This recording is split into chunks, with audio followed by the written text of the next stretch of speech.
So hi, Maurie. How are you and the family doing, mate? Yeah, we're good, thank you.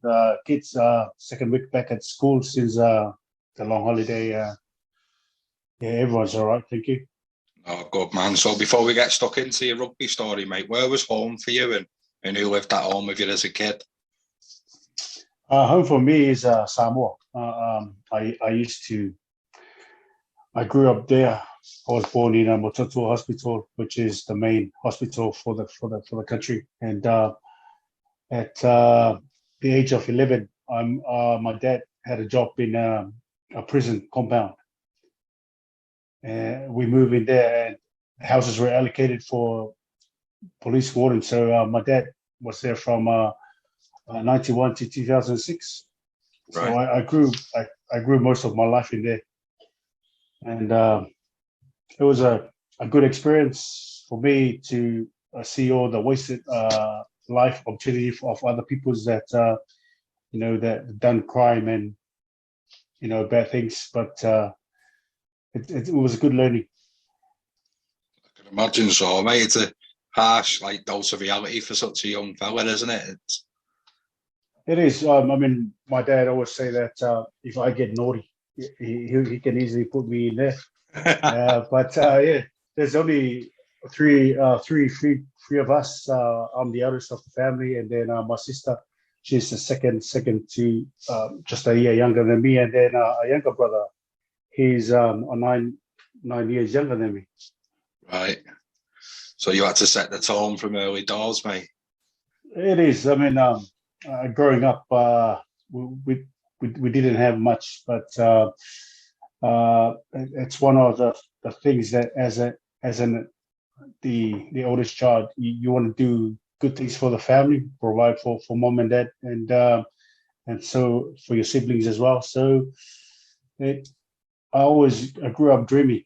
Yeah. Like sometimes shops were far away from where we used to live, and every time I go to the shop, I just imagine things, just think of the future and what's there for me.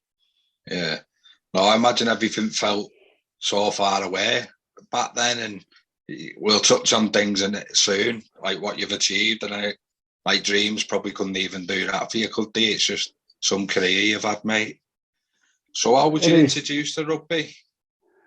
I went to Marist Brothers schools back in Samoa, and it's a Catholic school. It's just boys' school, and we play from young age with one rugby ball.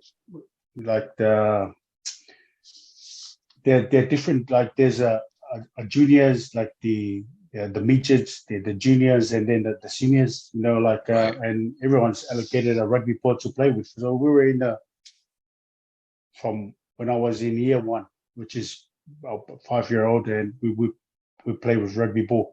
But I didn't. It wasn't really serious. I've only got serious into rugby when I was in year 9 in St Joseph's College, which is one of the colleges the likes of Brian Lima, the chiropractor. He went there himself as well. John Schuster is the other one. He went to the same college, but that's where I started taking rugby a little bit serious. And I think in '95 when that World Cup in South Africa, and at the time as well, we start. My family, my dad bought a TV back in '93, and I started watching rugby. It was like, oh, that's I've always heard of rugby, but I never seen a proper match, like international level. Yeah. So in '93, my dad bought a first TV for our family, and at the time, Samoa touring New Zealand, and played their first game against the All Blacks, and that's when I start have interest in rugby. And '95 when the likes of John Alomu was introduced in the big stage, and you watch him and you're like, oh, this guy is amazing, and if he can do it, why can't he do it? Those are the thoughts that comes into your mind.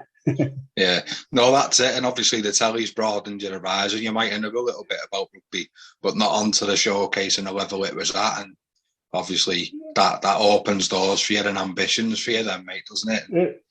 It is, yeah. I mean, like I said, you just a lot of things at that age. You just hope and dream, and think of how to get there and how to make that. Because I wasn't a talented kid growing up. I wasn't good at. I didn't have any X factor. So I know some of the kids that we went to school together. I see talent in them. They're good rugby players. I mean, their parents, their dads were former rugby players as well. Yeah. So it's just passed down the line. So even in, say, year 9, like you said, you started taking it a bit serious. Did you notice any levels, or did you picture anyone that you thought I could base my game on that, or was he carrying ability just there from the off? I think I used to watch the likes of Michael Jones. Growing up, hearing the name of Michael Jones, and everyone talks about him, and then watch him in the All Blacks jersey. I was like, as a Samoan himself as well. He was like inspiration for me. Yeah. The way he played, I think, because I remember someone said to me, like, even because there's Maris, sometimes they host seven-a-side in our country, back in Samoa, and they invite these superstar players from New Zealand, Australia, so they come over and play the sevens tournament, Maris Sevens tournament. And I remember someone said to me that even play against Michael Jones, he'll just jog and they can't catch him, because that's how good fit he was and how good he was. Yeah. So when do the talented kids off the islands begin to get spotted? Because year 9, what would you have been 15, 14? I was 13 at the time. Right. So do you think? Go on. Sorry. I only when we tour our first routine tour New Zealand back in '98. It's the first time for me to get on a plane, because one of the things that I remember back in '95, my mom, my sister, and my brother, they went on holiday to New Zealand. So they've gone on. It's the first time my mom and my siblings went on a plane. So I said to my mom, I want to go too, and my mom said, yeah, but we don't have money to pay for your fare. I said, so what's going to happen? He goes, you stay with your father at home, but you will have to find your own way to get to New Zealand and to get on a plane. So it was something that I didn't mind at the time, but it motivates me in terms of I tried to play well for the school first routine, and then we were supposed to represent Samoa there was a college first routine college world champion in Zimbabwe at that time, but we ended up not going. So the Parents Teachers Association, they decided to have a tour to New Zealand at the time. So we toured New Zealand, and it was the first time for me to go to New Zealand. And after the tour, I scored the first try of our tour, and I was playing lock and flank at the time, and I got a school scholarship straight away after that. All right, okay. To New Zealand, and I went to St. Paul's College, which is a rugby league school. Yeah, it was a rugby league school that the likes of Stacey Jones, Joe Vangana, Nigel Vangana, those were the guys that went to that college back in New Zealand. Right, and that's where I start taking rugby really serious. Yeah. Did you anticipate that being an opportunity for that type of thing, or was you just enjoying the ride? Like you said, it's your first plane trip, and that must have been frightening. And it was one of them early goals that you hit, Maurie, wasn't it? It's like your mum said, you've got to earn the right to get over there, and within 2 years you have. Yes, yeah. Well, that was a challenge that she gave me. She goes, you find your own way. So, and then had the opportunity to fly with the school first routine to New Zealand, and having that experience, it's a really eye opener for me, because of the because we play against Wesley as well, Wesley College, which is Yeah. that's where John Olome used to, and the skill level and the development that in New Zealand, it's far way different from what we get back in Samoa. Yeah. And that'll be down to resource and that, mate, won't it? It is. Yeah. It is. And the level of skills as well, the knowledge, because we don't really have a lot of coaches who are qualified to coach back home. Yeah. But we do have a maths teacher. So if you got a teacher who's teaching a class, and then he's your coach for your grade team. Yeah. You know what I mean? So whatever he watches, he'll just come and tell you, this is how you hold the ball. This is what you're supposed to do. Yeah. There's a big picture and on how to play the game. And that's when you started seeing it, when you went to St Paul's College, then, mate. Yeah. It is. There was I had to work hard on my fitness because I wasn't a fit boy. I wasn't fit enough so I had to work a lot on that. And I think that's where it started to put me in terms of my philosophy of hardworking. Yeah. Because I believe in that way. It's no such thing as secret. There's secret. No, there's nothing like that. You have to work hard to achieve what you need to achieve. Yeah. So I'm guessing, mate, really so you're now, you're 13, 14. You've took an opportunity you didn't realise was there. You've impressed. I've no doubt you'd have to move over there then, mate, as a young kid. I moved there 18-year-old, and I've got myself into North Harbour under 19 team, which is the provincial for the county side of county. Yeah. And I play with the likes of Nick Evans as a young kid himself. Right. Who else? Anthony Tuzavake. Yeah. So those are the boys that were in the North Harbour team around that time. Right. Greg Newby. Yeah. So it was a good learning for me because to watch. Yeah. And plus you get individual coaching as well. Yeah, specific. People. Yeah. And you have people who mentor you. So that's the thing I start enjoying, and that's how I learned my rugby. Yeah. So it took that exposure for you to build, because what I love about the island is your culture is very family, isn't it? Which can be took into sport environment, your work environment, and your home life. You've gone there then, and you've been exposed to, I suppose you've just said it yourself, levels, haven't you, and standards and a new culture. And it's something you've had to embrace as a young man, really, at 18, 19. I think it also, it's like I've got responsibility as an oldest kid of the family. To brave that for, hopefully I was hoping for my brother, and this meant for anyone else. Because it wasn't just me that went on that scholarship. There was two of us, and some of the boys, they went to other parts of New Zealand as well. Yeah. So the opportunity was there.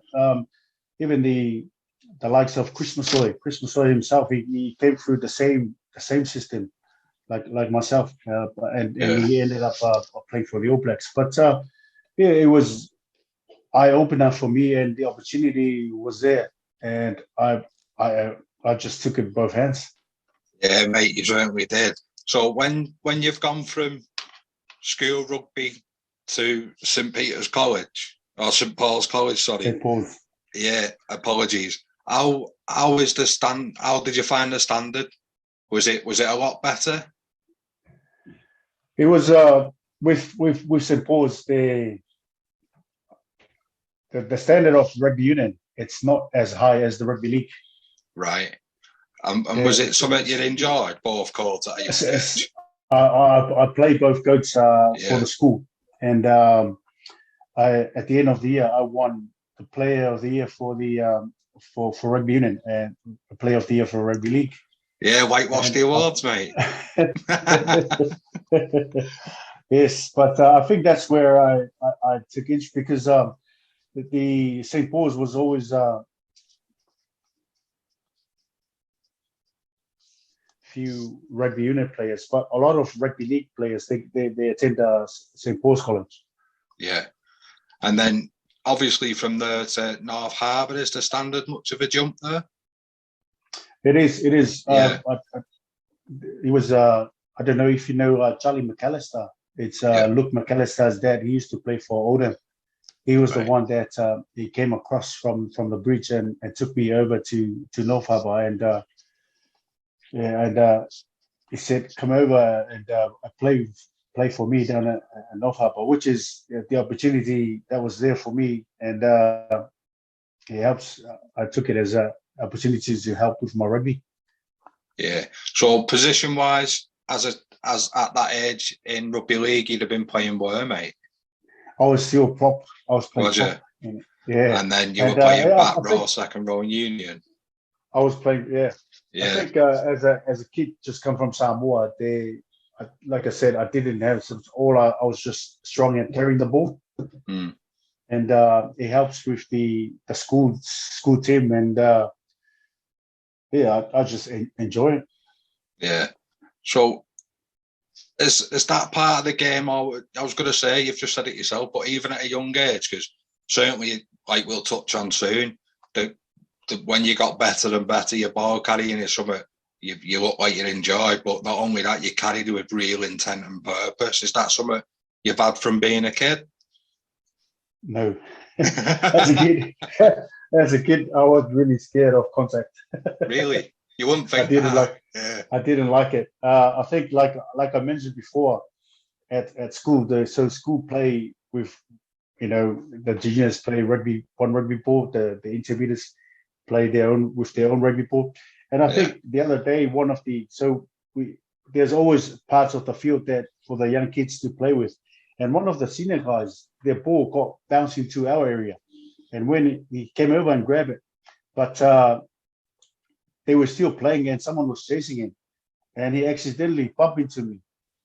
I didn't like I was so much in pain that day. And the memory of that, that's why I didn't like it. And the other thing, seeing rugby boots for the first time with studs, it always play in my mind is like, how is it safe to play that game with those studs, metal studs? You can accidentally stand on someone's head. Yeah, and sometimes not accidentally. What was that? No comment. Yeah, but like I said, I didn't like the contact, and it took me a very long time to gain confidence to play against older people as well. Yeah, I think 18. When I was 18, that's when I played for Mary's senior team, and it's about like when you carry the ball and you pump into a big bloke, and all of a sudden you pump him and he go backwards. Yeah, and you're like, oh, I can do this. So I think from there it builds confidence for me to do what I'm doing right now. Yeah, you might be able to bump the big blocks, mate. I didn't have it. So what's next when you're playing for North Harbour 19s? What sort of doors does that open for you? And have you got ambitions to play professionally at that point? I think for me was as a kid growing up watching the Manu Samoa was always an ambition to play for a Samoan team, because at times my dad be watching TV and he'll be shouting and blame the players. And it's one of the things that always appears in my mind that I hope one day I can get to represent Samoa. Yeah, one of the things that was having I have some friends who always wear Manu Samoa jersey. Yeah, and I'm too shy to ask for jersey, So it's one of the goals to one. I said to myself, one day I'll just go have my own jersey. Yeah, no, it's a good way of putting it. I like that. Yeah. So after when I was in North Harbour, I played for Samoa. It's the first time I met the Samoan international team through the under-21s. Yeah. Where we had the tournament back in North Harbour in 2000 when New Zealand won that tournament. It was the first time I got selected for Samoan team, and we went through trials back in Bonsonby, and I scored the only try of the trial game, and I managed to get through. And, you've got a good habit of that, mate, haven't you? Yeah. And I think after the under 21s, and when I wasn't young enough to play under 21s, the next stage for me was the sevens. Even I was still in New Zealand at the time, and I remember the other day I was pumping. I used to work at a gas station, and a lot of Super Rugby players, they come and put petrol in. I had to put petrol in their car. Yeah. And the likes of Finau Maka, Orene, those New Zealand boys. And while I was pumping gas in their car, I'm like, I'm sure one day I can do the same what they're doing. Yeah, yeah. And the other day I finished work. I came home, and one of the neighbors, I used to live with my auntie. One of the neighbors, he's a Samoan neighbor, said to me, "Why you're not trialing for the Samoa Sevens?" I said, "I didn't know they were having trials." So this was back in 2001. Yeah. So I came home and rang one of the a bloke I know and asked if it's true that they're having Samoan Sevens trials. He said yes, but lucky enough, he was at the ground at the time. He was watching the trials. So he said, "Hold on, I'll pass you on to the coach." So he passed me on to the coach, and the coach said to me, "Why you're not trialing?" I said, "I didn't know about any trials." So he said to me, "This is what I'll do with you. I'll send all the boys that are trialing at the moment. I'll select the boys, and then you can all go down to." He was a training center down in North Shore. We all gonna have tests. So to be selected for the sevens.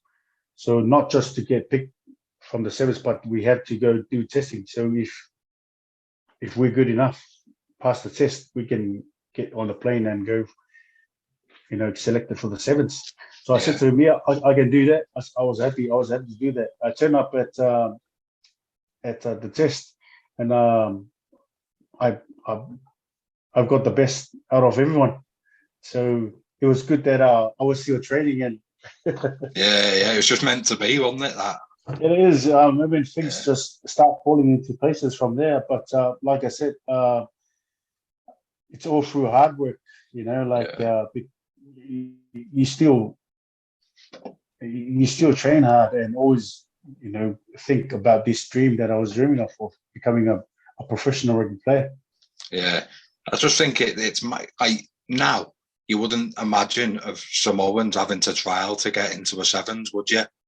Because they're all at such big, which you were and we'll touch on, they're all at such big clubs and having big influences in some of the biggest games. And then to go, well, actually, you'll have to go to the training centre and go through a fitness and make sure we pick. You imagine that now? Yeah, sometimes I always chat with some of the boys with the opportunity arise in different ways. You know what I mean? But it's all through. If you set your mind on something and stay focused on the track, even though it's a long way there, but you take step by step, you will definitely get there. Yeah. So how did the sevens go, mate? And is it something you enjoyed? I did enjoy it. I played 2 seasons with the sevens from 2001, 2002, and 2003. Yeah, it was good for to get to travel, not just it was a passport around the world. The sevens. Yeah. The first, I think at the time, the first tournament was in Dubai, and then South Africa at the time, and then you get to go to Chile, Argentina, China, Hong Kong, Singapore, Malaysia. It was a lot of legs around those days. Yeah. And but it was good fun because you get to stay in the same hotel with the oppositions as well, and you play like twice week, like every 2 weekends you play against them, and then you go home for 2 months, and then you jump on the plane again, and you face the same face again. Yeah, it's not that, it's building relationships and bridges as well, isn't it? And, it is, but at the same time, there's a goal. I think one time we finished. We're doing well around those times with the sevens. We always finished around a plate or semi-finals of a cup. Yeah. Right. So, how were your first times at all them places? And how was you in a new environment, mate? Because you're coming across off the field like a shy, timid guy. You're earning every possible opportunity. So how was it for you entering a new environment, especially one at that level? I mean, it was. I think what really helps was we had from the club I used to play with in Samoa. Yeah, we had older players that were in the team as well. The likes of Brian Lima, Semos Titi. Those are all Marist boys. They used to play for Marist while I was one of the young kids coming through. And it helps a lot with my development because they help me out with what to do and what not to do. And seeing them doing what they do good at, it motivates me to join and help them out as well. Yeah. But so the traveling itself it's just different countries, and you see different cultures, and South Africa is very different from Dubai, and a different environment. Yeah, just imagine it just blew your mind as a young lad. Like, it's every step is, like you've said before, your hard work is every step towards that goal, isn't it?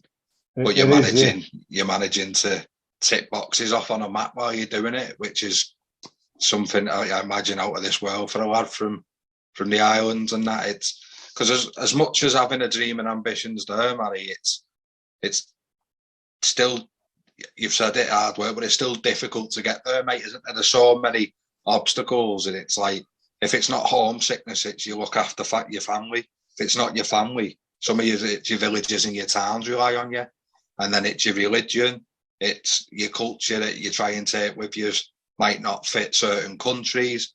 It's all difficult for youngsters, young men, young women, isn't it? It is, but for me, it's not about. I know sometimes I've got values, but at the same time, I have to adapt to the situation.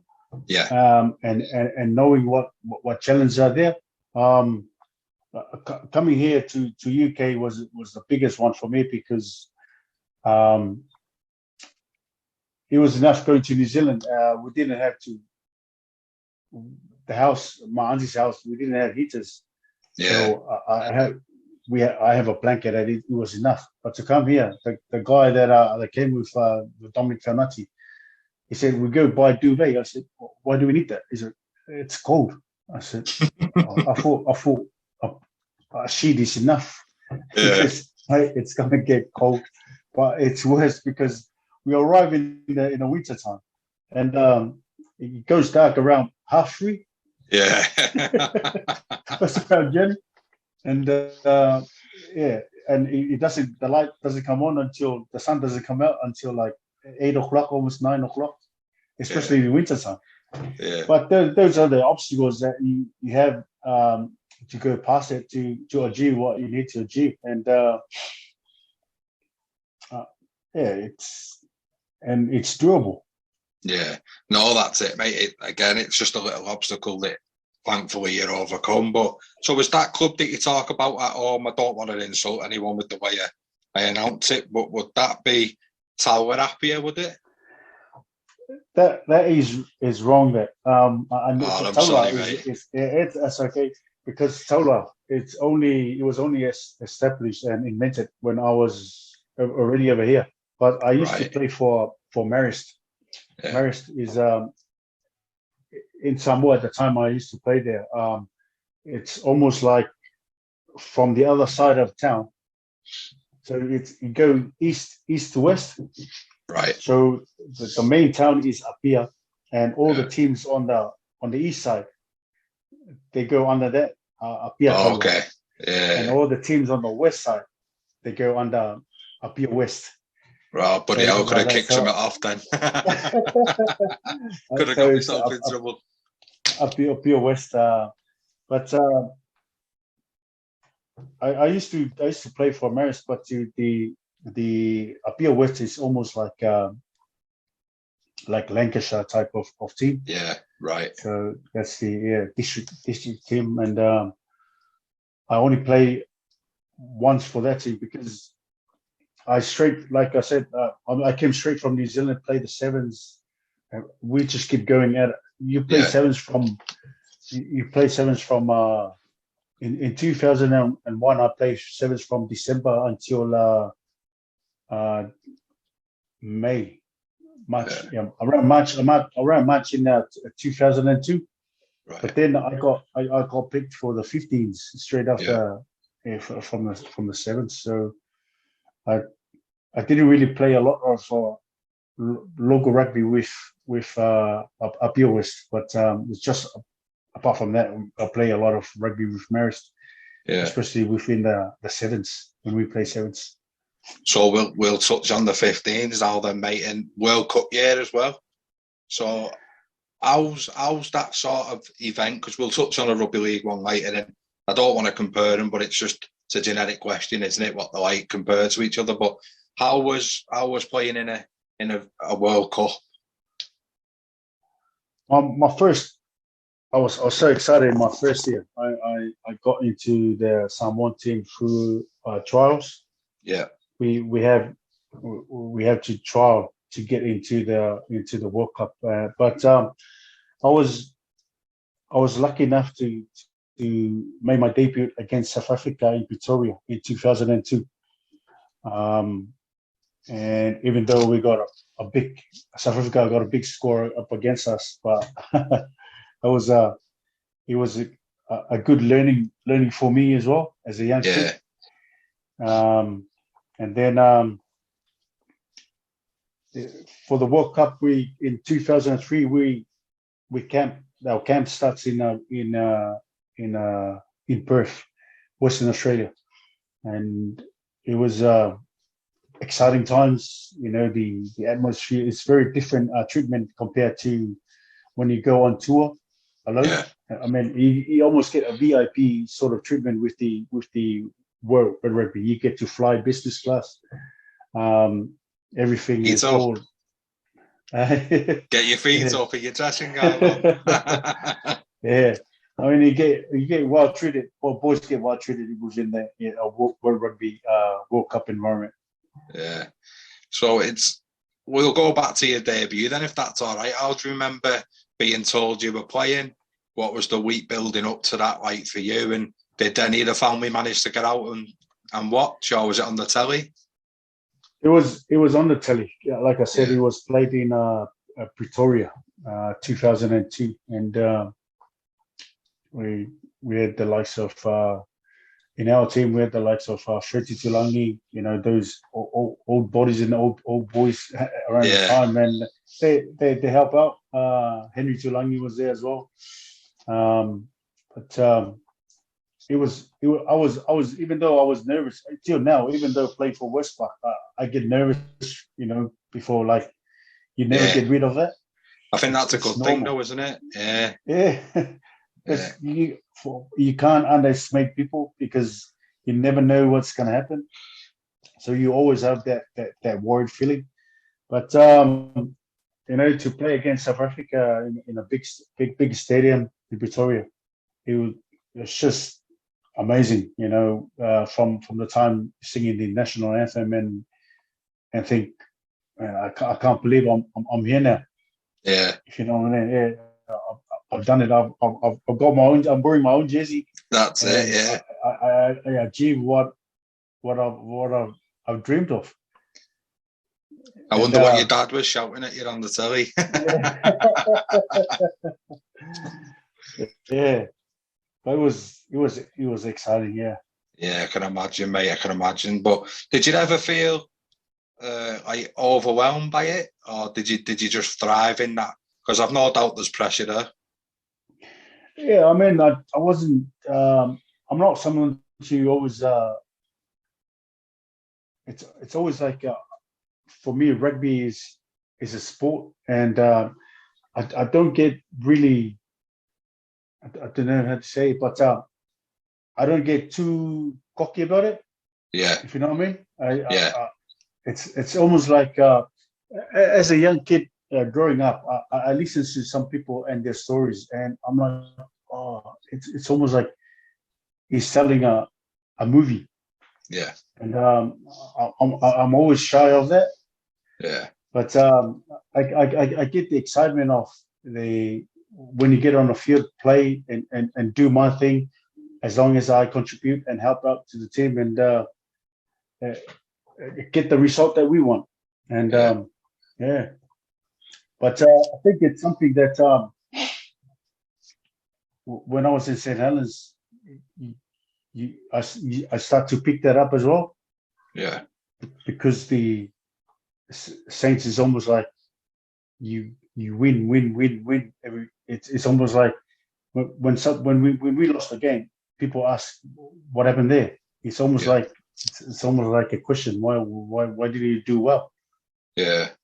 So I think you've just got the good ability to leave it at the door, sort of thing, haven't you?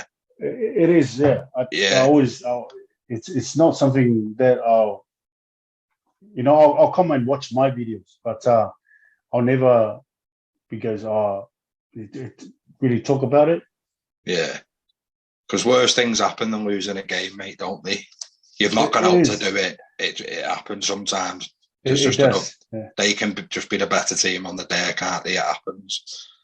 I mean, it's not a round ball where you can bounce on your prediction. Sometimes it depends on where it bounces. It's a hollow ball. Exactly, mate. It only takes us like misjudgment. Like, I know the rules are a bit different to when you were in your prime and playing at that level. Where imagine some of them tackles you've took and you've given now. It just, the bands would be through the roof, wouldn't they? I understand it's about player welfare. I do. I get it, but still, it is a contact sport, and we all play it knowing that, don't we? And what comes of it comes of it. It's almost like it's what you sign on. Yeah, and it's what you believe in. Like I always said, if it happens again, I'll redo it the same way that we've gone through. Yeah, no, 100%, mate. It's just how it is. Yeah, it's just in us, I suppose, isn't it? It's in us. Yeah. Yeah. So, was there any moments in that World Cup where they really stood out for you? It might not have been playing, it could have been something off the field that'll always stick with you. I think the 2003 World Cup was against England. We really took England because the first half we were leading, and the whole game plan was trying to spread England, because their defense was really good at the time. They were the champions of the Six Nations at the time. Yeah, and they were the team that were picking. But I remember a couple of times where it was England ball, and they threw and they overthrow. I was defending the back of the lineup. Yeah, at the tail. And them overthrow. I just got it and run straight at Johnny, just trying to just help him. But I did it twice. But it's those moments that when you come up against someone with a big profile like that. Yeah. You always, it's something that you look forward to, and you want to test yourself.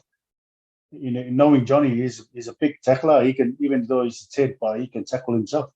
Yeah, and I think later on in your career, and certainly in your prime, with you having the ability to play both chords really well, you probably had that tag on you as well, mate, without realising maybe. Like, no, you probably, I know you're shy and you're pretty modest. I'm getting to know that now, but you'd have had a bit of a tag on you, I'd imagine, mate, because of how explosive you can be. Because there wasn't many like you then, was there? It wasn't. You didn't have back rowers that carried that passionately and abrasively.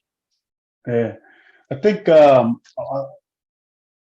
maybe, but like I said, I'm always aware that I can be a target at times, and I've got my own ways to deal with it. Yeah. And do you find it easier? Do you find it easier? Sorry to interrupt you then. At the back end, because they understand the level you're at now. I can imagine people know who you are. Like us at the Wids, we do. I imagine the local teams know who you are because we've all watched rugby league as well.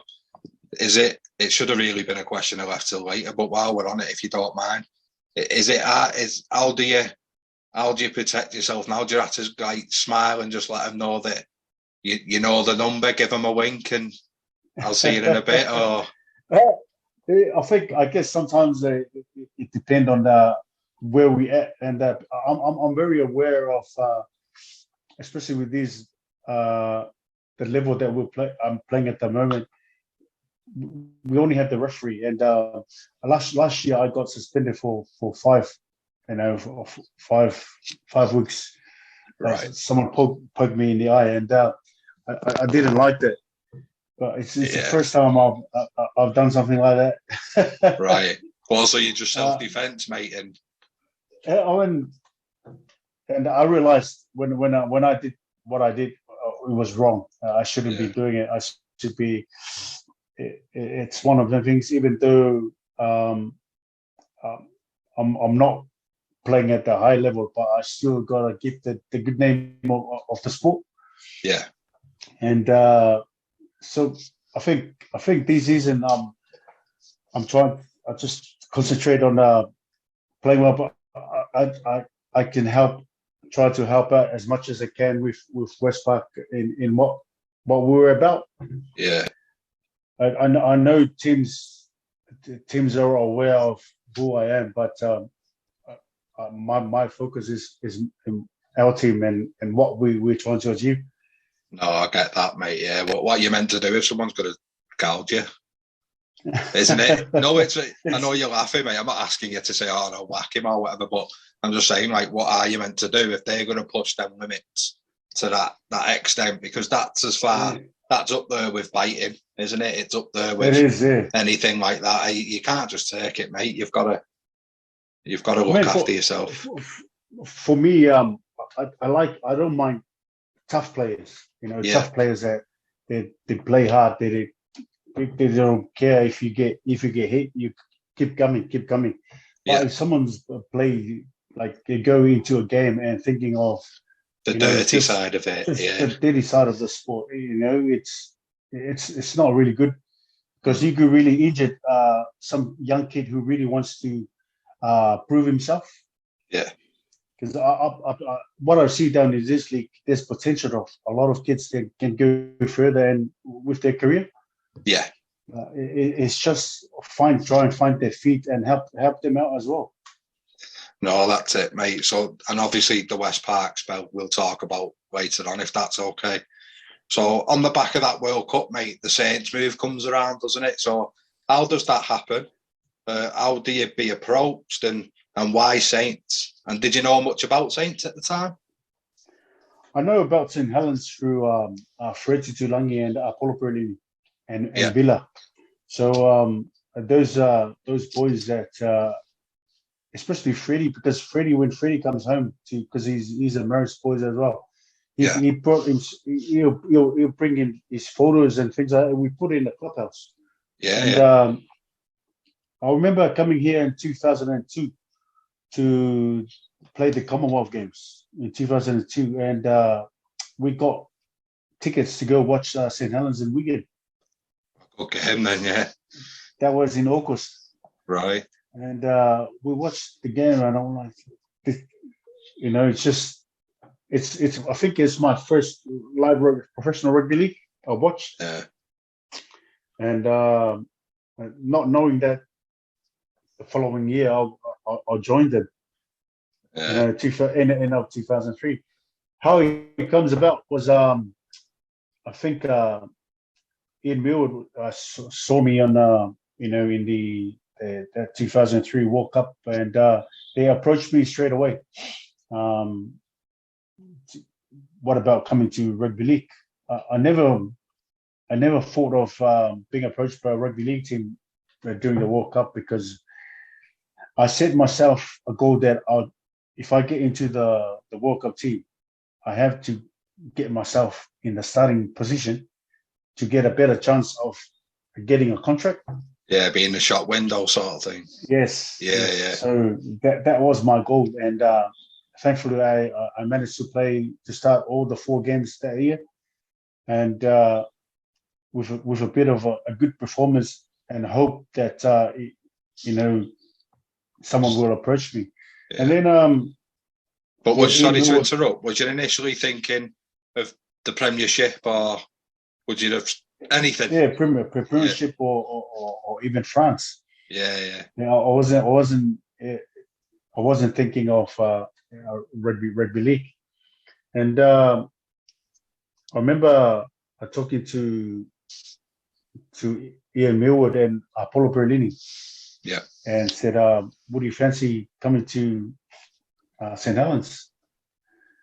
So I didn't really answer them, because my mind was somewhere else. I wanted to get a rugby union contract. Yeah. So I played the whole tournament, and I think we played the last game against South Africa. No, I went back to Samoa. And I toured the sevens for the Dubai and the South Africa's tournament that year. Yeah, the legs. Yeah. The legs there. And while I was in Dubai, Ian Millwood, he left about 7 messages on the phone for me. He said to me, "Come on, mate, we need an answer from you. We want you to come over. If not, we have to find someone else. You got to give us an answer." So I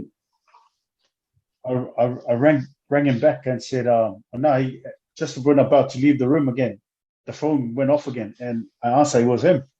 So he said to me, "What's the story?" I said, "Okay, just send the contract down to." I had there was a lawyer in New Zealand who was helping me out when I was there. Yeah. At the time I was at St. Paul's, and I said, if you can send the contract to him, and he'll go through it, and see what he says, and then I'll come over. Right. So that's how it happened, and for me, I thought of the opportunity that was a rush, and maybe if I don't take this one, I won't be getting another one. Yeah, I get that, right? Well, so for me, as a kid that grew up in the island, here's your opportunity, take it, or else you won't get anything. Yeah, to see what happens. For me, I know, in my mind, I said, okay, rugby league, this is a very different ball game, because it's, I was saying it's hard. Training will be hard.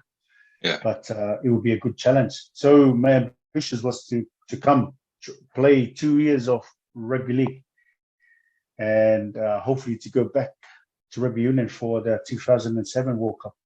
Right. That was my plan. The original plan. Yeah. Yes, but things changed when they did, right? Yeah. Did you imagine how well you'd have took to it and how well you'd have done here in them early days? Can you repeat that again? Yeah, so would you have imagined how well you'd have done and how well your game took to our game here? Could you have imagined how well you'd have started your rugby league career here? I didn't because I only had the experience of playing rugby league with St. Paul's, but it was a very different level. And then I didn't have. I said I'll just come here, learn the game, see what's about, and hopefully I can adapt to it. Yeah. So that was my aim. So was it easy to fit in, mate? It wasn't. No. It took me a whole season to learn the sports. I wasn't fit enough to play when I came in 2003, end of 2003, 2004, and I didn't understand running lines and things like that. This is where I learned. When I came to St. Helens, I didn't, even though I played in the 2003 World Cup, but this is where I actually had a lot of development as a player myself and as individually. Yeah. With a lot of learning I had, it was done here in St. Helens. Right. So did you float in and out of? Would it have been the reserves or the under-21s then, Maurie? I play a lot of my first season. I play a lot of games in the under-21s. Yeah. And with the likes of James Graham and James Roby sometimes. Yeah. Because those boys, they grew up playing rugby league. That's it, isn't it? Yeah. It was different too, because when I go down there in that level, it was almost like easy for me just to play with, because they were young kids. Yeah. And I wasn't learning much, but it was helping with my fitness and how to analyze the game. Yeah. That really helps me. What people won't realise that I've played both courts is it is a different game, whether they want to admit it or not, isn't it? 2, there's a different fitness level to it. For 3, there's different physicality level to it. And it all takes getting used to, doesn't it? It is. I mean, in rugby league, it's a lot of running and understanding running lines, things like that. It's almost like a back line within the rugby union. Yeah. Whereas in union, you get a lot of technique stuff that needs to go through on how. I remember coming to rugby league, and when they talk about the ruck, is when the tackle is complete, they let go. Yeah. And the ruck in rugby union is, when 2 players go over and you try. It's a competition. Yeah. It's a competition. Yes. Yeah. So, and the fitness, if you really look at in rugby league, it's a lot of running done in rugby league, whereas union at times, I think looking back compared to right now, the game is start changing a lot. Yeah. Whereas back then there was a lot of stops and restarts and things like that.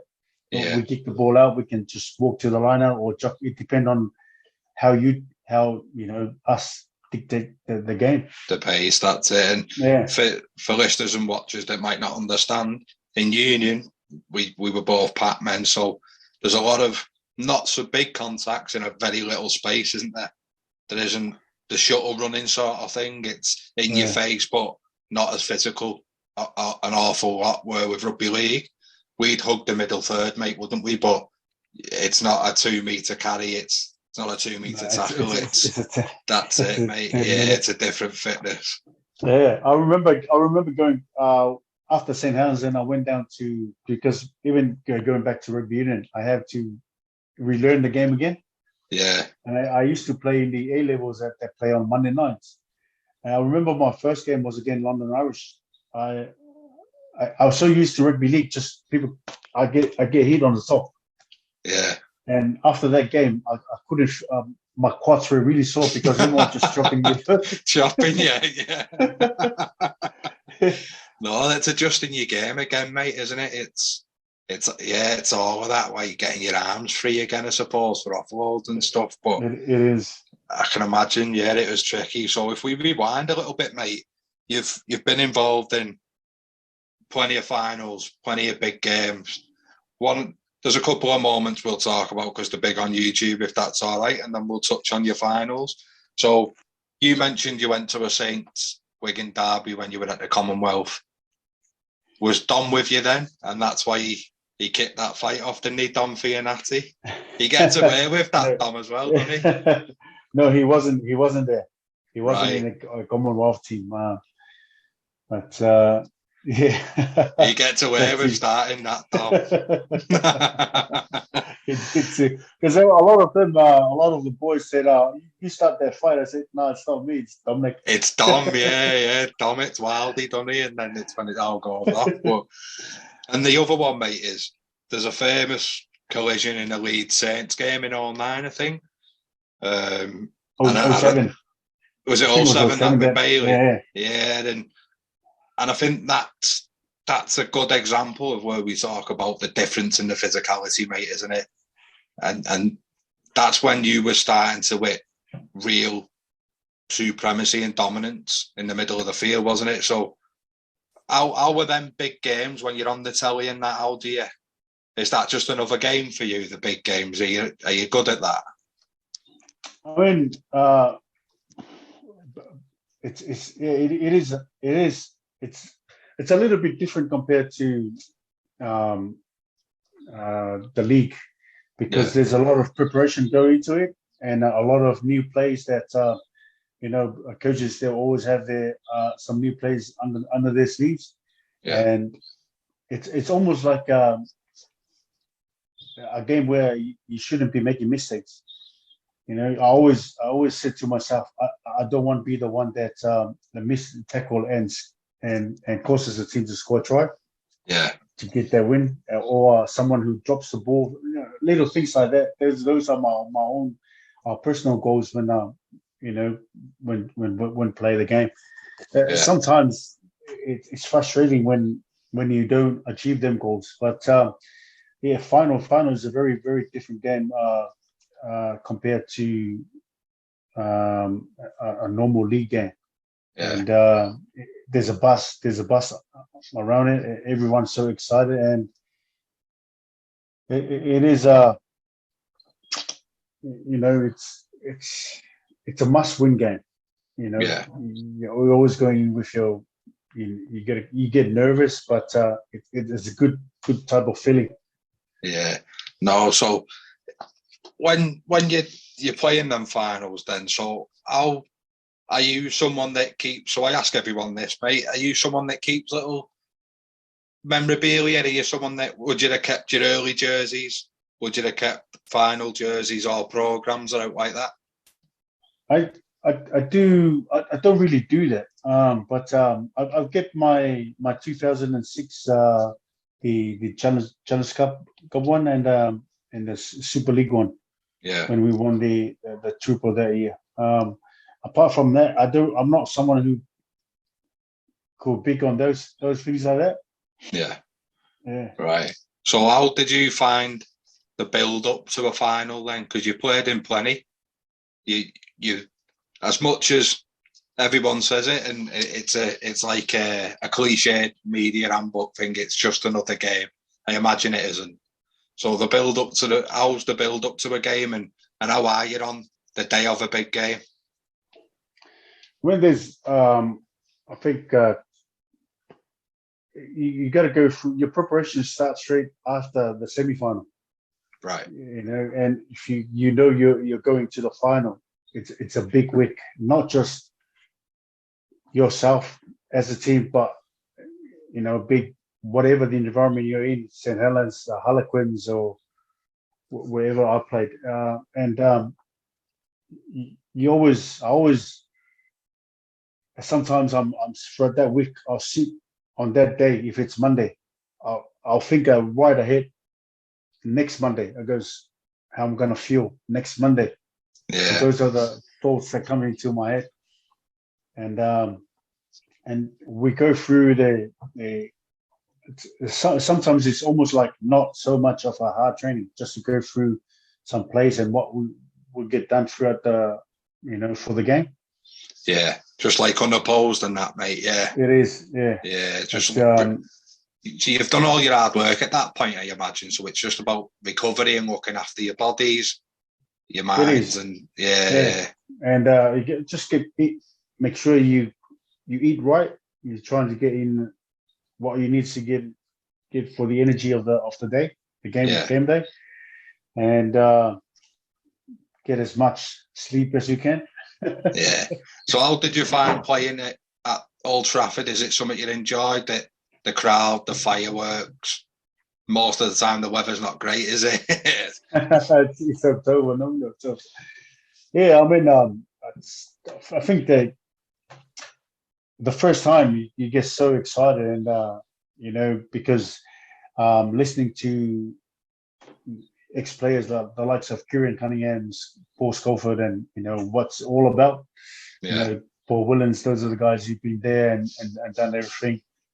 And listening to their stories and some of the dramatic event that happened within the game that makes them tick. Yeah, it's amazing. And for me, the excitement, you're playing in front, especially with Old Trafford, it's so close to the ground, and the surface is not as it's kind of like not as hard not as soft as other Super League grounds. Yeah, but it's nice and smooth. But to play there, it's in such a big historical stadium, and I never get to dream of playing there. The other year I came with my mate from France, and I took him out there to have a look. I said, "This is Old Trafford. This is," because he loves Man United. Yeah. And I said, "I'll play here 5 times." Yeah, that's it, mate. Why not? Isn't it? Yeah, it's some achievement. Yeah. So I think with the position that you played, mate, it's not so much a question. It'll be a statement now, because I know you do get early involvement. But are you someone that seeks an early involvement? So if it's not the carry off the kick-off, it's try and get involved in an early tackle. Is that something you look to do? I think it was a role that I did in rugby league, and I remember one year. Every time I first touched the ball, I'll score a try. I think I did that 7 times. And apart from when Steve Menzies decided to stop that.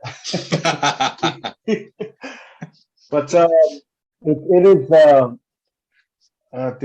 the whole scenario for that is especially with rugby league, when the buses start to come down, my job is to come in there and try and inject the energy for the boys. Yeah, bring it back up there. Yeah, it's either through a carry or a big hit. Trying to do that. And it's something I really enjoy. It's almost like a role that you have to play. Yeah, that's it. It's you definitely was that explosion, wasn't you? You were just a big ball of energy that had come and made that impact and just revitalised people, definitely. It is. I mean, as long as it gives me, I get so happy when I see it's working. Yeah. And you keep on doing, because you see it's good. It's good for everyone. It's good for the team, and I know the crowd loves it. And I was going to say they do, mate. Yeah, they could see you coming onto a ball, couldn't we? So on the back of that successful spell with Saints, mate, how was it to pledge your allegiance to England and Great Britain? Was that a difficult decision? Because you are proud of your heritage and your roots, mate. You're very much still in total touch with where you're from and where you've come from. So how was that, making that decision, and how was it playing for England and Great Britain? The thing with England, I mean Great Britain alone, as when growing up in Samoa, we always watched the Tri Nation. Yeah. So we used to class ourselves.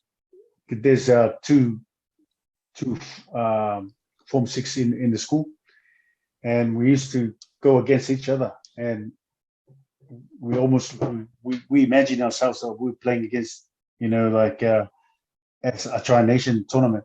Yeah. So, and everyone, we were just dreaming of how. For me, it was a goal that to represent England. I mean Great Britain, but to play in the highest level of rugby league, that was something that no one from my generation can do it. Yeah. And the opportunity was there for me, and to play at the highest level of rugby league, and you can't get any better than that. Yeah. And you scored on your debut again, mate, didn't you? It is. I mean, people always see it as it's what do you call it? Like I deny playing for my country, but when you have goals, because I believe that I've learned all my rugby league here in St Helens.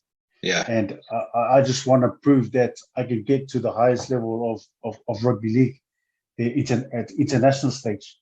Yeah. And we're very much your adopted home, I imagine, now. St Helens is your home, isn't it? It's even I go down to Harlequins, we always come up and visit friends and up here in St Helens. That's it, mate. So it's your spiritual home, isn't it? You've represented your new heritage, mate, didn't you? You represented you as a rugby league player, and you've just said it yourself, your rugby league career. It was all developed up here, didn't it? Yeah. My two older kids, they were born in Western Hospital, so we've got a good connection with the town. Yeah. So when the time come to leave that behind, was it a difficult decision? Was it always going to be rugby union you went to? And why Harlequins? After 2009, I was looking to go back to rugby union for reasons of I haven't achieved anything in rugby union. Bit of unfinished business. No, I didn't. Because I came to rugby league. I've won the Challenge Cup. I won Super League, and I haven't had. I've got to the highest, playing the big stage in international level, but I haven't won anything in rugby union. So Harlequins came in, and they were looking for a flanker, a strong ball carrier, and I think I fit the criteria. And I remember meeting up with Conor O'Shea, and we discussed.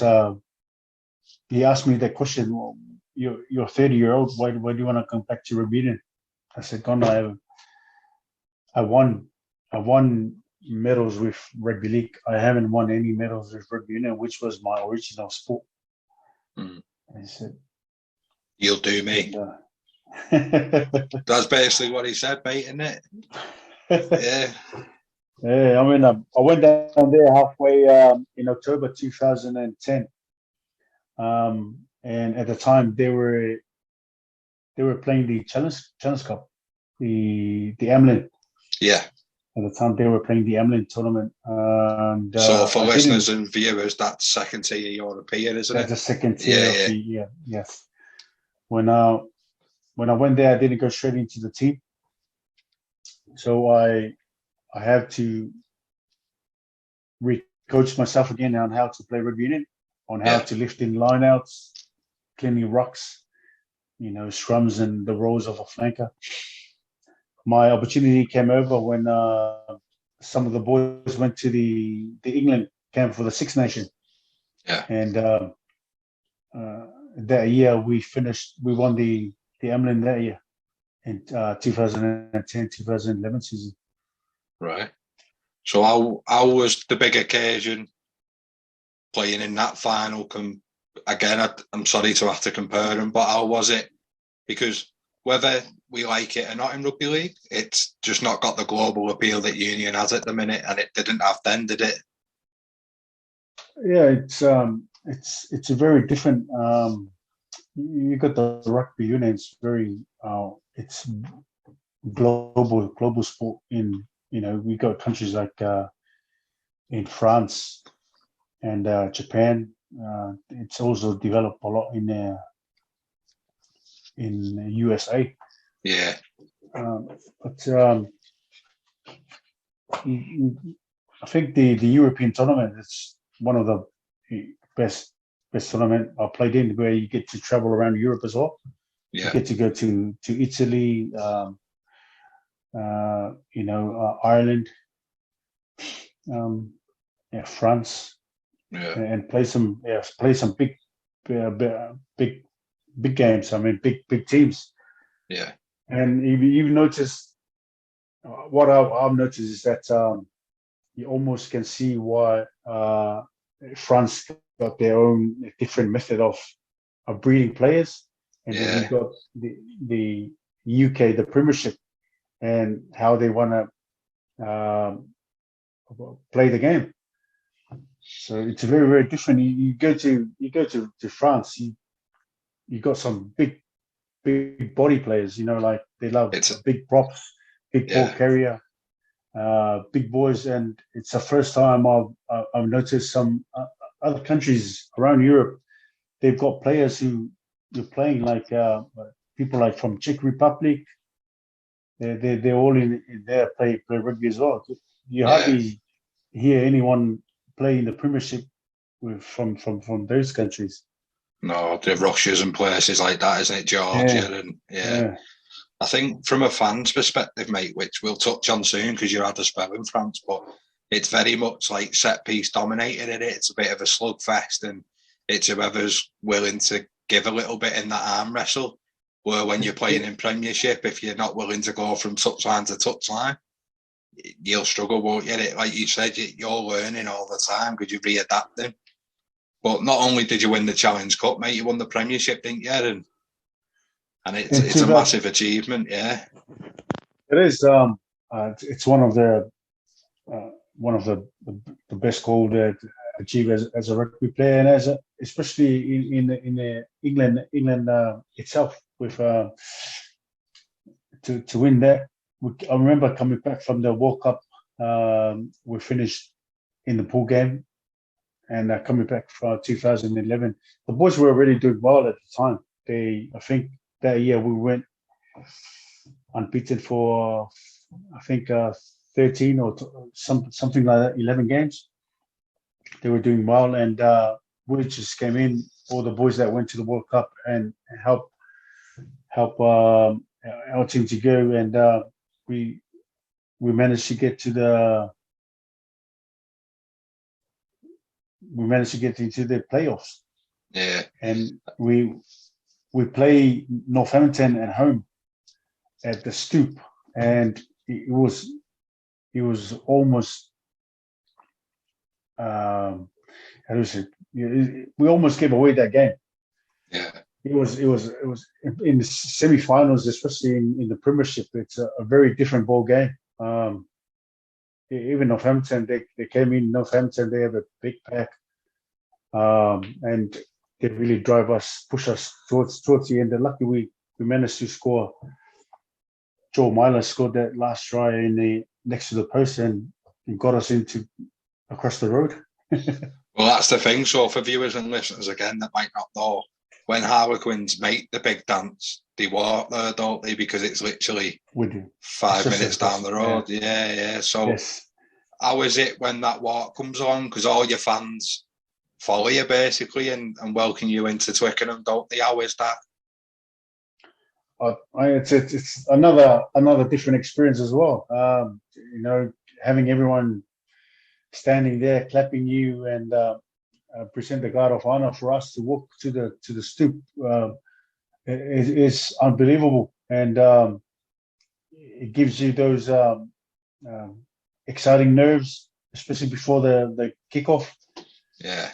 And the day itself was really sunny, but normally after the semi-final, the week after the semi-final is the final of the Heineken, which is the European Cup, the Premier Comp, isn't it? The Premier Cup. That's the week we took off and we went to Abu Dhabi. Right. We spent a few days there in Abu Dhabi, and it was really hot, and we were training there as well. So that helps us in the final, because on the day of the final, it was really, really hot. Yeah. And it turns into our favour. That's it. Far away from them autumn nights at Old Trafford, that, isn't it? Yeah.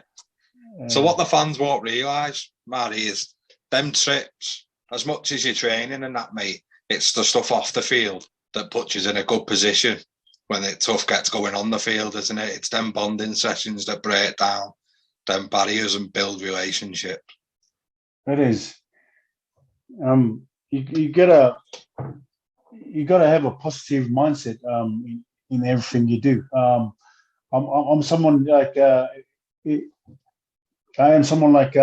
someone challenges me, I think things through just to try and get exactly what they're trying to get.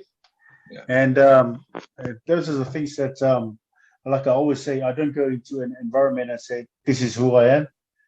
I go in an environment and I said, I want to be fit in this environment. What can I do to fit in this environment? So those are some of the things I look for. And one of the things I took down to Harlequins was what I've learned from St. Helens. A lot of hard work, and we used to still, the boys keep asking me when I go for a visit. Are you still doing those rowers? I said, yes, I'm still doing it. We used to do 30 seconds on, 30 seconds off. Yeah. And I do them for like 30 minutes. And like on Monday, we'll go in and I said, boys, come, let's go do some rowing. And they said, how many are we doing? Because maybe half an hour, just sit on a rower and get a blowout. And I guess, mate, that's crazy. But these are some standards that I set from when I was up here in the rugby league world.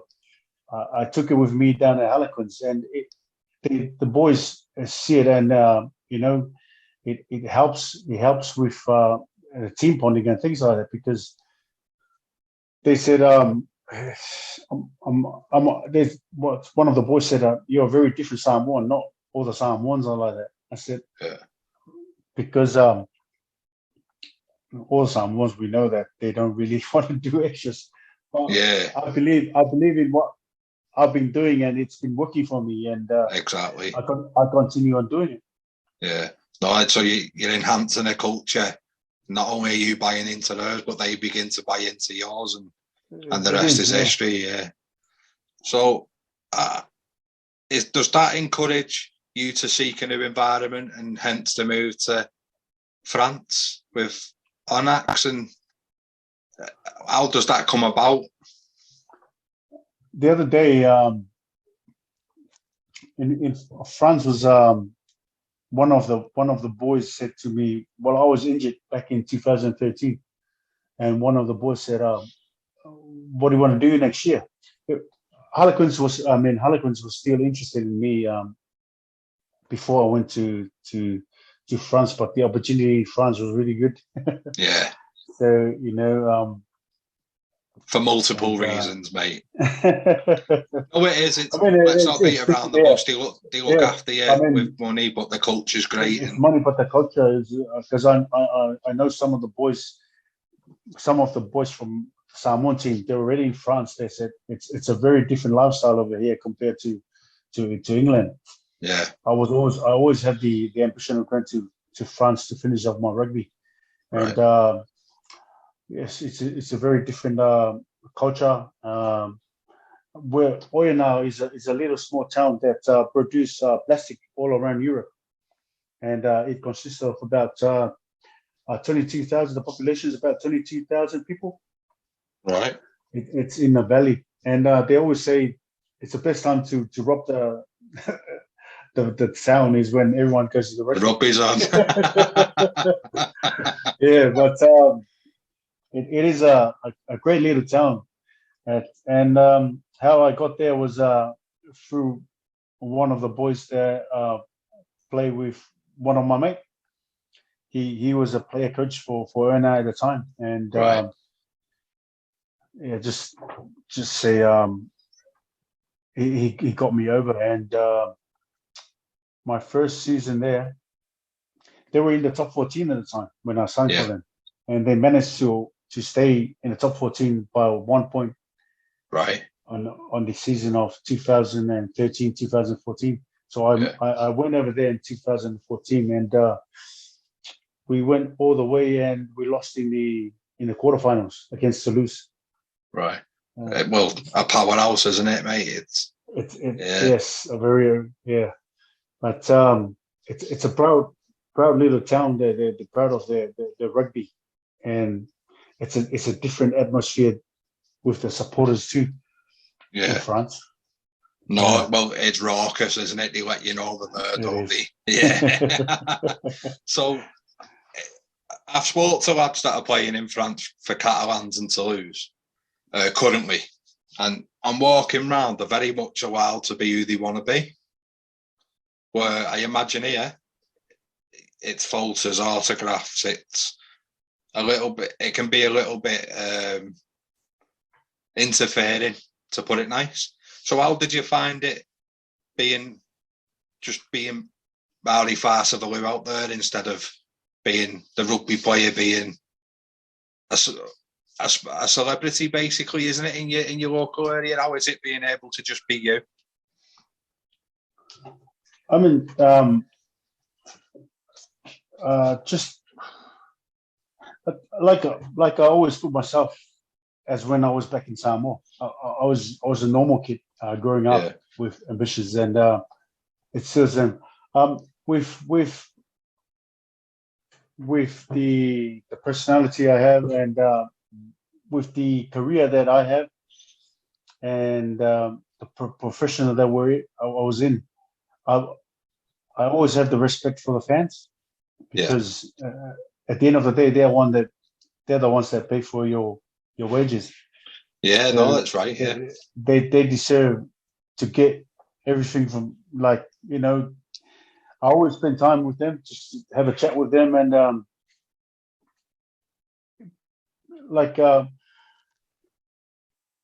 right now, my rugby is finished, and I'm less bothered by people.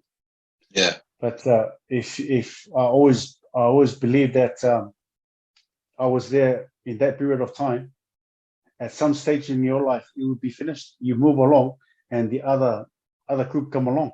Yeah. So while you're there, you make the most of it and enjoy the time with the fans, and give them what they deserve, because they're the ones that pay the money to come and watch you play.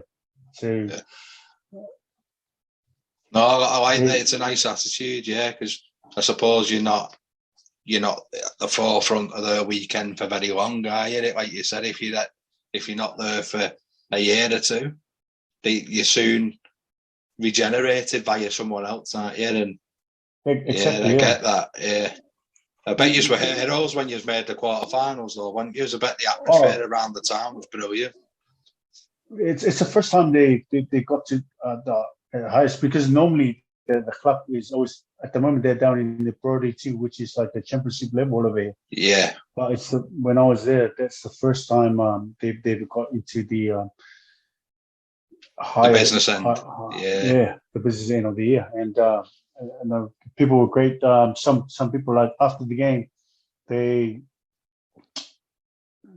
following week, I got invited into one of the community. They asked me to come. They just plan a party for me and my family.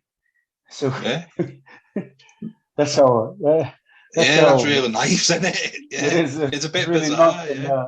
And, so they asked to come over, and we went there, and they just they just really appreciate what was done throughout the season, and yeah, I mean, enjoy for the end results, even though we were hoping to get past the quarterfinals, but Yeah. it is what it is, and That's it. Wasn't meant to be, mate, was it? No, because for listeners again and watchers that won't know about French rugby, the Pro D2 tended to have 3 or 4 good teams, and they'd like yo-yo, wouldn't they? So they'd come up a year or two, go back down, but it's a lot more competitive now. There's a couple of big sides down there, and they spend big, don't they? So at the end of that spell, then, mate, was that because there's a big space in your career, was there? Did you call it a day then? I signed 2 years with Oena, and then after 2015 World Cup, we went back to France, and I think a couple of weeks after the World Cup, we got called back into with the president, and they said, well, "What do you want to do?" I always planned to finish 2 years after that 2015 World Cup. Yeah, I was 35 at the time, and I felt with all the trainings that I come from the World Cup, I felt all right, and I know that I can still go again. And I was given another 2 years to stay there, and I played there for the next 2 years, and my last 2 years I did some coaching as well. Yeah. And for the last 2 years, and then 2020, COVID started, and we left the end of in June. Right. We left in June and come back to England. Your homeland. Your adopted homeland. So do you know when you're playing coaching, mate? Is it difficult to know where the line is, or is it quite easy because you're still playing and you're still amongst the boys? I mean, it's kind of difficult sometimes because you always have that relationship with the players as well. Yeah. And sometimes it's really difficult because they are your mates. You go to battle together, and sometimes you try to. If you want to get the best out of them, you got to do what you have to do. Yeah, no, 100%. And are you someone, when you played, did you like someone to be very direct with you? So if something wasn't quite right in your game that they didn't like, would you have preferred them to say, "Listen, Maurie, we expect this from you for 2 or 3 weeks. If we don't see it, you're not picked." So can you take that into your coaching then, to be just straight with the player and honest? Because some players don't necessarily like the honesty, mate, do they? I agree with you. I'm 100% with that. Yeah. That's how coaches get reaction from me. It's through that. Yeah. And I always play my game. So I always play my game to make sure I get. So every game is like a trial for me. Right. I play my game to make sure I play again to get picked again to play next week. Yeah. So I expect players to do the same thing. They have to perform, because sometimes players ask you, "What can I do to be better?" And you tell them something, and you show them. I can show them what needs to be done. Yeah. And so sometimes it's frustrating as a coach when it doesn't go how you want it. But you got to have the patience to continue help them out as well. You've just got to do half an hour on the rubber with you, and they'll be all right. No, because it's very much it's a blurry line, isn't it? And sometimes you've got to know when to put an arm around someone. Sometimes you've got to know when to give them a kick up the arse and a bit of a reality check, haven't you, mate? Oh, exactly. Yeah. I mean, one of the best coaches I had in my career is Danny Anderson, and he he used to show videos of myself when I have bad carries and good carries. Yeah. He used to say, "Okay, let's watch my son, my little son. Let's watch how he runs." Yeah. And that's if I have a bad carry, a bad game, and then you show some videos. But that's things like that. It makes you think and appreciate how other people is helping you out. Yeah. Because it builds things like that, builds characters and develop yourself as well. And now I'm in that situation. I can help out the players on how to do, and those are the methods that coaches use to bring the best out of players. Yeah. When did you begin to possibly take a leadership role without really knowing it? Have you always been someone that spoke when the time was right, or was you very much an actions type of character? Actions. I'm not someone who talks a lot. Yeah. I prefer do it with actions than talk. Right. And I'm sure Westpark.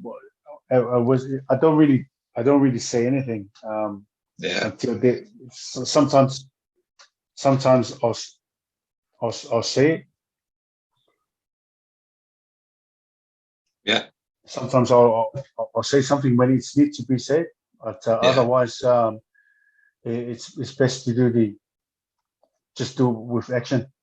Yeah, because sometimes I suppose you've got to let someone get it wrong, so to say, listen, next time maybe go route B rather than route A and see how it works, I suppose, mate. Yeah. So you've mentioned West Park there, mate, and I'm conscious of time. I've had it all night. I'm sorry, but how did coming playing at West Park happen, and what was the thing that got you there? Because you combine playing and you'd help Arnie out as well, I believe. Just helping the boys out. I know West Park from when I first came to Saints. I think 2004 when they were touring the World Cup around the country. Yeah.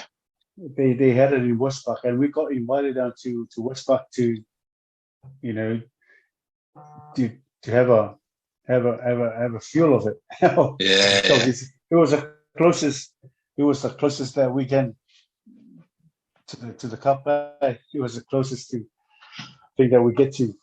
Yeah. Just the World Cup. But I remember my house is only 5 minutes walk up to West Park. Right. And okay. When I came back 2020, I went there and asked Rob, was the coach at the time. I said, I want to come out and help the boys out at West Park. And then I think a few more days there, we had a lockdown.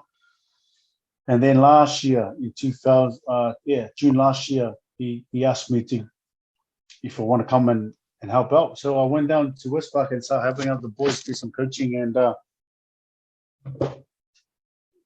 then some of the boys said, ask Mo if she. Here's number 8. Get it on. If he wants to play. I said, yeah, I don't mind playing a couple of games. I ended up playing 13 games last season. Yeah, but is it something like we touched on before, and obviously it was off camera, but I suppose it's a full circle, mate. It's back to doing it for what we all done it for, which for you is for enjoyment and being in camaraderie in the dressing room, isn't it? It's no longer too serious. It can just be you and a rugby ball and a bit of freedom. Yeah, it is. I mean, we still got goals and things like that. We set, but it's less pressure compared to the Premiership and professional level. The fun that some of the boys that bring into the team. Sometimes you try to get serious because you're so used to it, and someone just crack a joke, and you're like, "We got to focus, boys," But at the same time, you got to find that balance that it's a social environment, and everyone, you have to enjoy the game. I mean, we always say the boys, the best way to enjoy rugby is even winning as well. So you need to put in a little bit of effort to enjoy that. Like what Rich McCaw said, his uncle said to him, you would enjoy more rugby if you're fit. Yeah. No, that's it, mate. Yeah, and the winning breeds a good mentality and a habit, as does losing. Yeah. So we'll come to that point in the chat, mate. I've got a few daft questions for you. So, any pre-match superstitions? Not really for me. The only thing I normally do was I always, when I found out how good ice bath is, I used to do ice bath before a game. Yeah, fair play. I used to, I think when I remember playing rugby league with St Helens, and when Denner Anderson came over, he said, I said to him, mate, the lactic acid builds so quick around my legs. He goes, just jump in the ice bath.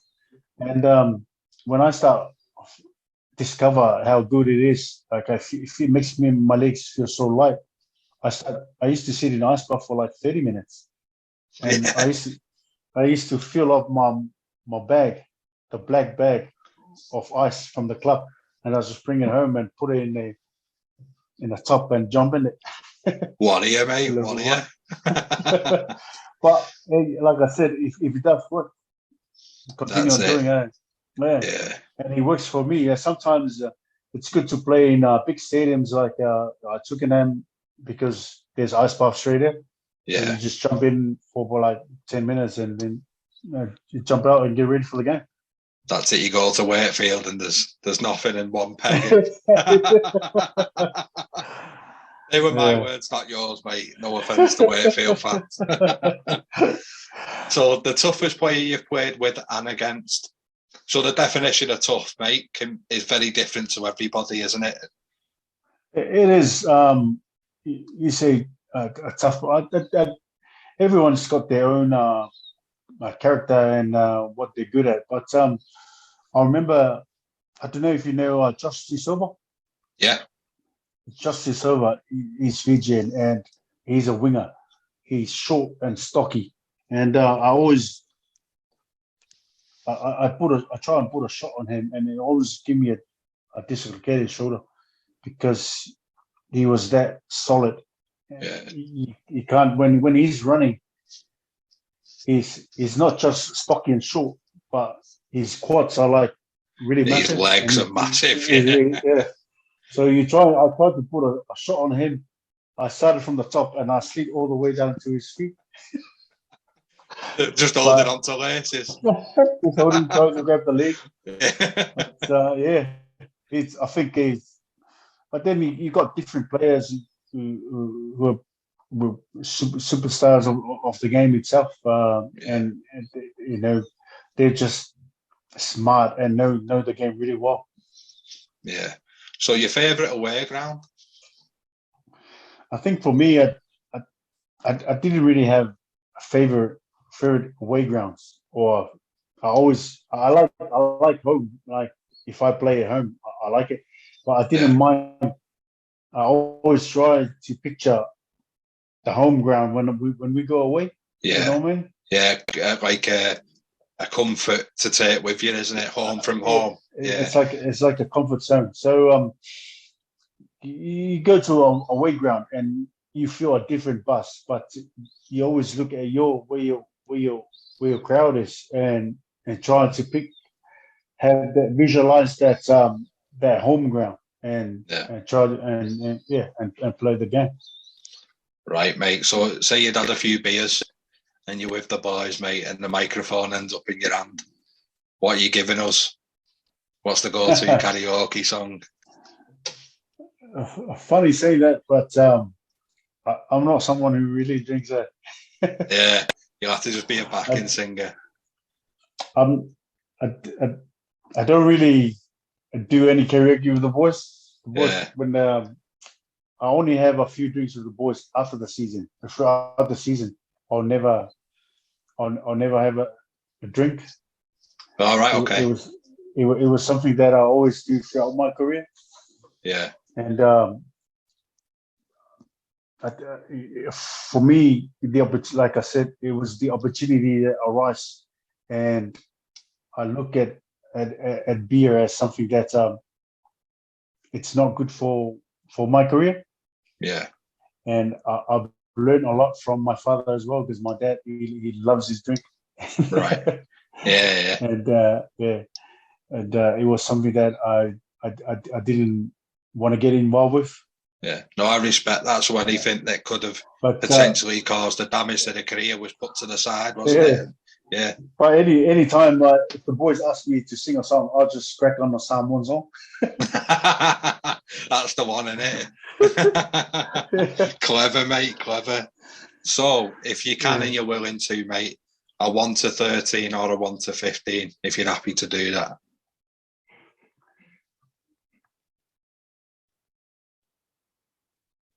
When you say 1, so if you're happy to do it, it'd be like the best players you've played with in a team. So you could start from prop to fullback or fullback to prop. If you're not happy to do it, that's fine. I understand. You've played with a lot of good players, mate, haven't you? Yeah, so I mean, it's you, like I said, different players bring different options on the plate. I really enjoy my time playing with, with all the players at Saints, all the players down at Harlequins, because I didn't really. I always, it's sometimes things like that. It's about people comparison, but for me, it's really, really hard to compare players. Yeah, you just want the best of everybody, I suppose. So that they can't bring, they might bring. I always believe rugby is a team sport, and everyone brings and how the reason why the winner score a try is because of some unseen work hard in here that causes that to happen. So I always admire these people that works here but a lot of people, they see the glory rather than the hard work. You know what I mean? Yeah, so I always watch this a lot of times about people comparing players, but different players bring different things on the plate, and I really admire that. Like even myself, even though I was old in the Samoan team, I always say to the kids, look, the reason why you're in this team is because you're good enough to be in this team. You got something special that the coach saw you, and that the reason he wants you to bring in here, you have to bring that to us. Even us, we will learn from you. Yeah. So I'm always, I never try and compare players, because, like I said, everyone is different. No, that's it. If you bring your best and everyone else brings their best, it complements each other to the greater thing. Yeah. No, so thanks for your time.